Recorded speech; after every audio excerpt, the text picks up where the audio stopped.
Now, with the accessories, things start to get a little interesting. First, let's look at the shield, which is obviously the normal Gundam shield. Has a couple of different colored red here, which is nice. Looks pretty good, some panel lining. And you have this connector, it's got a sliding joint. You've also got this little peg, which covers the blast shield. And you also have the handle, which is on a joint. But this connector is interesting, because it can peg into the backpack. Now, the backpack works, I've already got them exposed, but basically, you can have the hole on the backpack, or you can flip it around and cover it up. So it's nice and flush. You don't have any holes sticking out, which is a good idea. I like that. It reminds me of the Perfect Gundam with the connectors for the armor. Although this is very seamless, because it's just like around the gray. And so you just take the peg, and it goes right in there. And because it's on a joint, you can rotate it to the side and have it look pretty good. But the way you connect it to the arm is very interesting. There's no holes on the arm at all. So what you do is you open this up, and it works like a little clip. It just basically clips. I think it's clipping into this little groove right here in the arm. It's hard to see. And I think it just kind of like clips into there. Like that. It's not a very... you don't hear really a click, but it stays. You can have them hold it if you want with those articulate fingers, but you don't have to. It's a solid connection. It's really good. So yeah, shields are really nice. Now, the other accessories is where it starts to get interesting. Alright? Here's the beam, the beam saber. This is the new one. It has two color pieces. You got two white, and then two of the off-white. It has the peg inside, so you can... it's hard to get out, but you can flip it out, and then take the pegs in the hand, and it works like any of the other new ones we've gotten lately. So you just put them together, solid connection, not falling out, and you do have the, oopsie, two clear peg beams, same as, it's 2006, so these are the old ones. I mean, can't really go wrong with beams. I guess I could maybe make them jagged here, but meh, I like it like, it's fine like this, really. But it's the actual other ones you get in the kit, because you don't just get these beams, or beam saber handles, you get a set of these, which are just solid ones. No detail at the handle here, no multicolor, it's just one piece of plastic. Now, that got me interested. I was like, why would they do that? Then, you look at the beam rifle, which looks pretty good. It has a scope that can move, a handle that can move. It's got a different color here. It has the peg that works just like the beam saber, so you can peg it into the hand securely. And it also has a little peg here, so that you can have this panel exposed, which you can also flip around, which is a little harder than this one, but you can do it. Just flip around. They're nice and seamless. And then try to get it back. You peg it into the bottom hole right there. And it's pegged on his butt. And that's pretty good. And I like it. And then I noticed something else in the kit. This has a hole that looks like it would be made for another master raid, the ones with just the normal hinge hands with the peg, like a 2.0. And that got me thinking.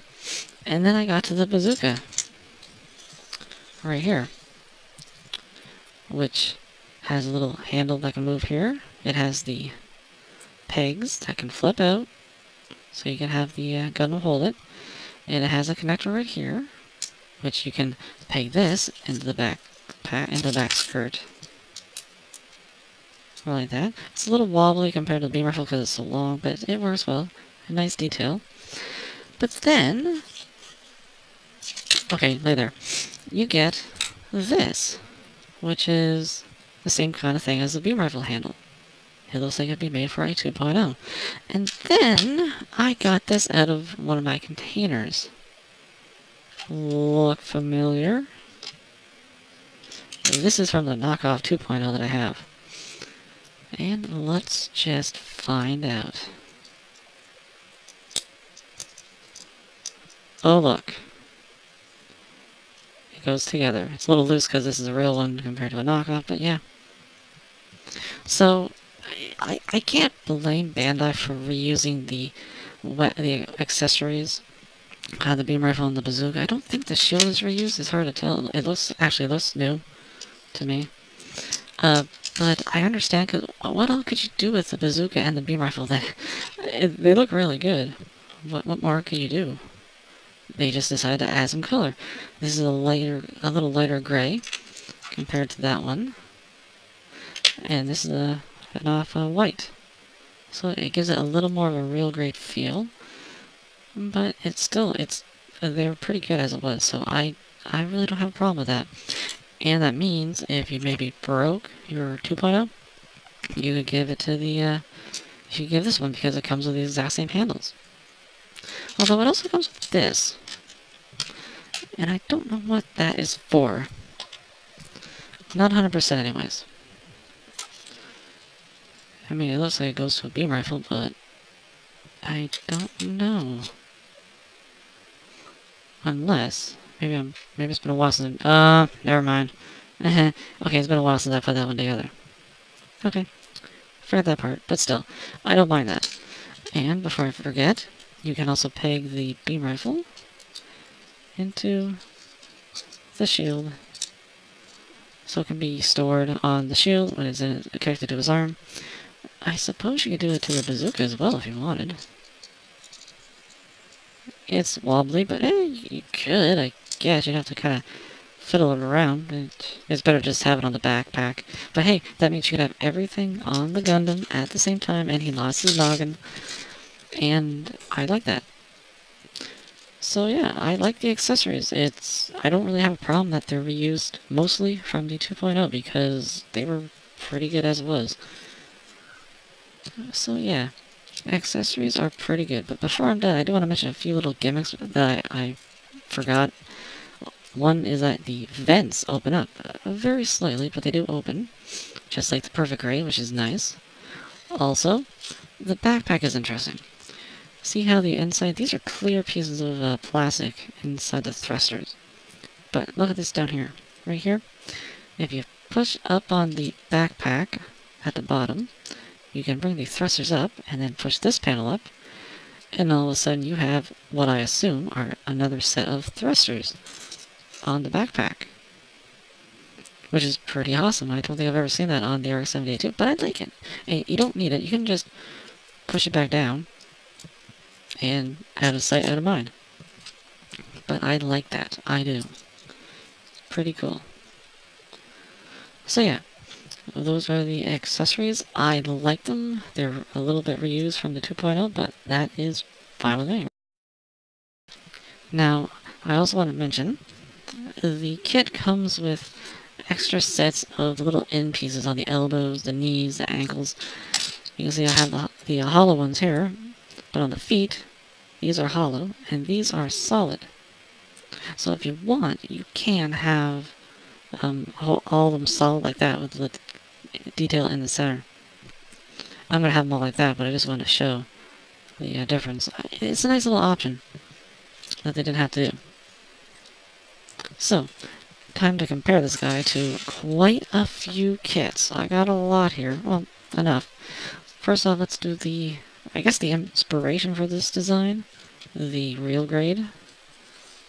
Which, yeah, there's no doubt that this was taken and inspired from this guy. You can see all the panels on this guy are definitely taken from that. You can see how they go the darker here on the knee, on the leg, shoulders, yeah. Which is fine. The real grade is great. So it's just this one, it looks the same kind on the outside, but the inner skeleton is a hell of a lot more detailed, let me tell you. And let's compare it. How about the 2.0 this is the full armor Gundam, but it is the 2.0 body. And it looks like the new one is taller, and by a little bit, because this guy, they're both standing straight, pretty much. But yeah, the new one seems to be a tad on the taller side about this piece for the cameras. And I personally didn't. This is the worst face, I think, for the RX-78-2 on the 2 is the 2.0. It is, I think, more anime accurate from the 70s cartoon, but I never liked it. To each their own. It's a taste thing, but yeah, it's still a good kit. I wouldn't mind seeing a 3.0 of this guy with this armor that doesn't have to be taped on. Oh my god, I hate that thing.